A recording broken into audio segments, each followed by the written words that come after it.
আল্লাহর ধোঁকা দাও। তুমি নামাজ না পড়লে আল্লাহর কোনো ক্ষতি হবে? আরো জোরে বলেন।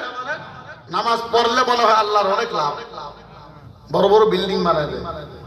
আপনি নামাজ পড়লেও আল্লাহর কোনো লাভ নাই, না পড়লেও আল্লাহর কোনো লস নাই।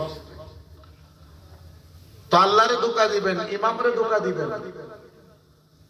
তাবলিগ ওয়ালারা বিকালবেলা ডাক দেয়, নামাজে আসেন, আসতেছি যান।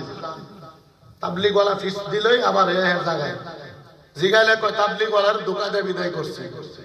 তাবলিগ ওয়ালার ধোঁকা দেব নাই, নিজেরই নিজে ধোঁকা দেয়া জাহান্নামের দিকে নিয়ে গেছে। কথা ঠিক কিনা বলেন?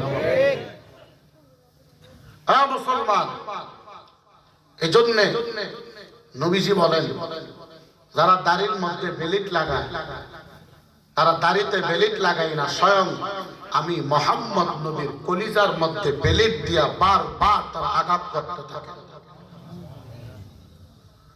তাহলে আমরা নবীজির কলিজা আঘাত করতে চাই সবাই। হ্যাঁ, পুরুষের সৌন্দর্য দাড়ির মাধ্যমে, আর নারীর সৌন্দর্য দাড়ি বিহীনের মাধ্যমে। পুরুষের সৌন্দর্য পাঞ্জাবি টুপির মাধ্যমে, আর নারীর সৌন্দর্য পর্দার মাধ্যমে।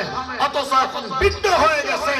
আমরা পুরুষেরা চুল রাখি বড় বড়, আমরা পুরুষেরা এমন জামা পরি দূর থেকে দেখলে বোঝা যায় একটা নারী, আর আমরা নারীরা চুল ছোট কইরা শার্ট প্যান্ট পইরা দাঁড়ায় থাকে, দেখলে বোঝা যায় হ্যাঁ একটা পুরুষ দাঁড়ানো। অথচ কাছে গিয়ে দেখা যায় সে পুরুষ না, সে একটা মায়া।